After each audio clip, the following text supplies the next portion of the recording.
So of course in the interview, since I'm a Dai, I wanted my wife to be a Dai so that my children can be Dai. I wanted a wife, mainly in Deen. You can't get a woman in Deen. Where can you get beauty and wealth and everything? But Alhamdulillah, Allah gave me a life partner who was a Dai.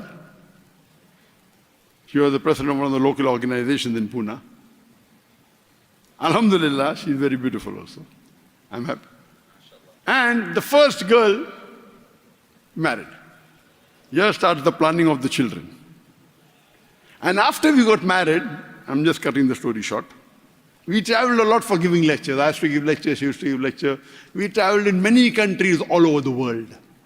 After we got married, for the next 6-7 years, we traveled a lot to America, to South Africa, then to Australia, to Gulf countries, many countries.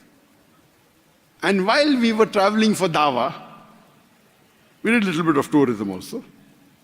We saw to it that we visited the Islamic schools available at that time. I'm talking about the mid-90s and the late 90s. That is about 35 to 40 years before. 40 years before. And when we visited the schools,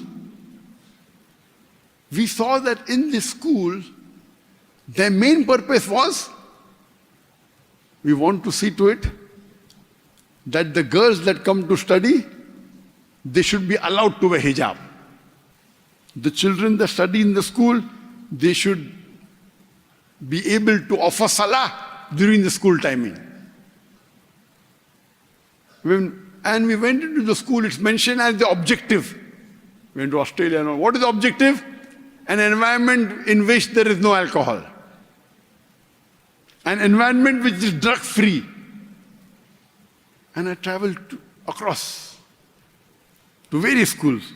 And I thought, if this is the main purpose, what they're calling Islamic school, that can wear hijab, they can pray, no alcohol, no drug. In India, where I come from, this is common. Every Muslim managed school,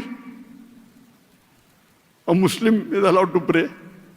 The girl is allowed to wear hijab. Of course, there's no alcohol. Of course, there is no drug. So I called these schools as Muslim managed school.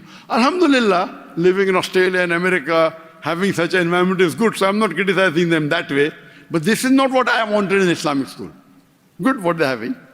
Alhamdulillah, may Allah reward them. At least they're giving this sort of atmosphere in a non-Muslim environment. Good. But in India, it's common. India, because there's a Muslim personal law, though it's a non-Muslim country, at the time Muslims ruled India. India is one of the few non-Muslim countries where a person can practice this full Sharia, mashallah. So, it was nothing unique for me.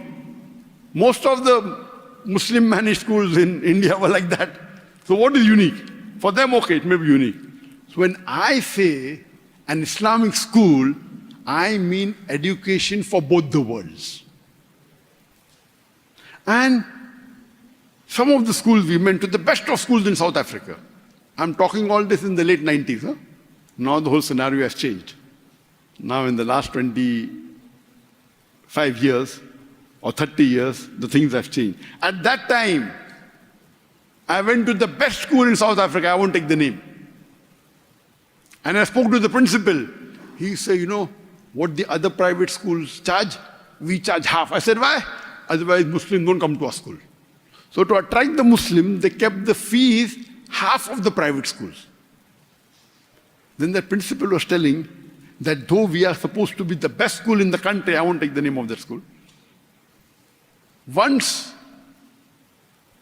on a Saturday night, I go to a 5-star hotel and I'm shocked to see the girls of my school who are in the 9th standard, 10th standard, 14 years old, 15 years old. They are wearing mini skirts and going in the dance club. Imagine studying in Islamic school, 14-year-old girl, 15-year-old girl, in the 9th, in the 8th standard, wearing mini skirts and going in a dance club. When the school starts after a couple of days, on Monday, the principal calls the parent and tells, I saw your daughter. So the parents say, so what's the problem? So what is the problem if you saw? And they started threatening that if you don't like it, we'll remove our child from the school. That means the management is at the mercy of the parents. The situation is so bad that the management is at the mercy of the parents.